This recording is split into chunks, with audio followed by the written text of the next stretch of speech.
Hey guys, how you getting on? So I just want to briefly cover a topic today that, I think is very kind of relevant nowadays, especially with new lifters and also kind of people who've been training for a while. And that is, do you really push yourself? Okay?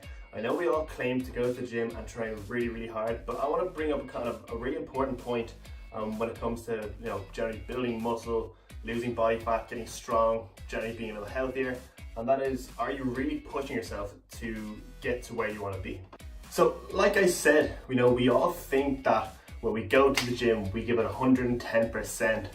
But in reality, there's probably a lot more we could be doing, We think that we're going to the gym 3 times a week, we're lifting weights, I'm eating clean, but all of a sudden, you're putting on weight or you're maintaining weight and you're thinking, no, what the fuck am I actually losing my body fat and why am I losing weight?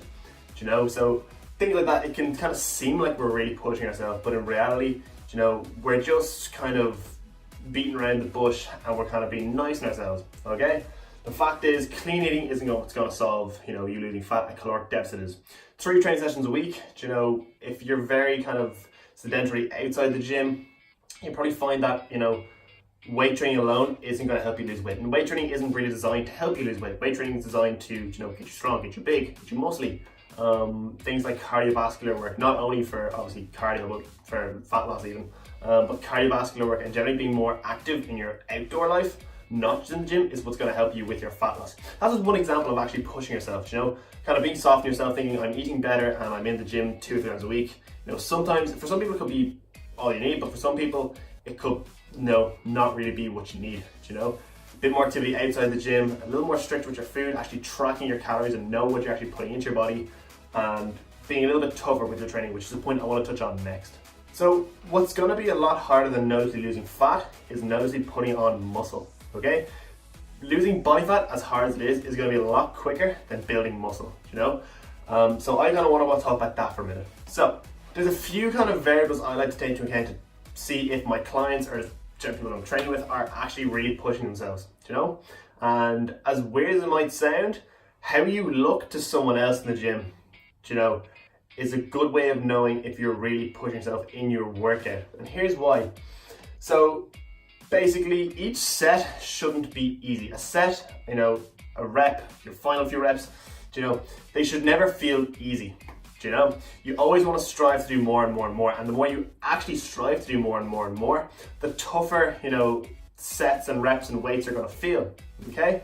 And one thing I'd love to kind of use, especially with my online clients, is kind of, how are they looking, how are they sounding during their set, okay? If I get sent a clip from a client and, they're doing, a tricep extension or a lateral raise or a bench press, something, anything like that, and I see, number one, their facial expression in their first rep and their last rep are the same, I can tell that one, he could probably mentally push himself a little bit more and give a little more oomph.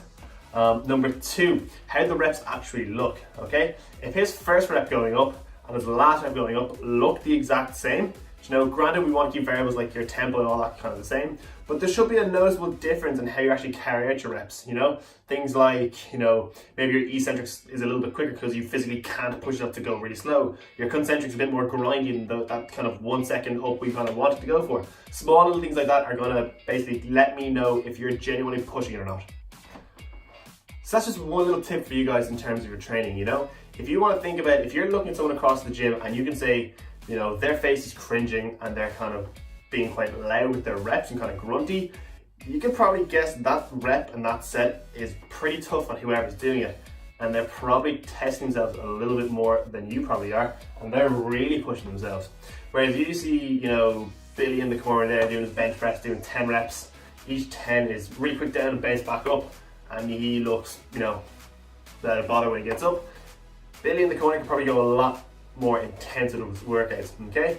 Small things like that, so that's one little tip. I know it's not massive, but it is a bit of a game changer if you kind of really take into account how are you looking at the end of your set, and how are you feeling, how are you sounding, during those last few reps, okay? I want to play a quick little clip of something I recorded the other day, and it's a set of cable cuff lateral raises. And I know what you're thinking, like a lateral raise isn't too intense a movement, okay?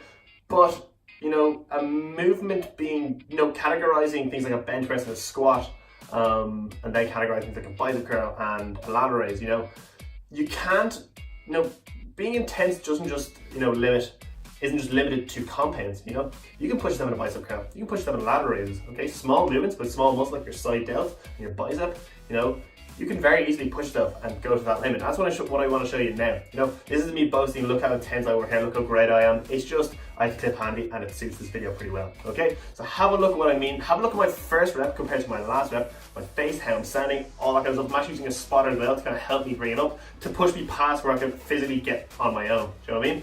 Enjoy this clip, bring that kind of aspect into your next set of training and kind of training going forward, and let me know how you get on. So there's no sound on the original clip. I just want you to focus on my facial expressions, okay? I want to prove to you that, no matter the exercise, be it a squat, a deadlift, a bench press, or even a cable cuff lateral raise, that you can always bring intensity to your workout, okay? Have a look at, I think about 4 or 5 reps in now, and you can see my face is already starting to kind of cringe up, and that's purely because I'm genuinely pushing myself. You'll also notice in a second that Connor, one of the lads in the gym where I work, good mate of mine, he actually comes over and helps me on that concentric. So I'm physically pushing myself past where I can go on my own. And again, so I can control that eccentric, because we're a lot stronger in that eccentric than we are in the concentric. So here you go. Now he's pulling up, so I can really slowly bring it down. So I'm actually pushing myself further than I can go on my own. And that's just a really good sign of kind of, knowing that you're genuinely pushing yourself. As always, guys, if you found that this video was beneficial towards you and your training, let me know. DM me at coachedbydan or send me an email, danreesepersonaltraining@gmail.com.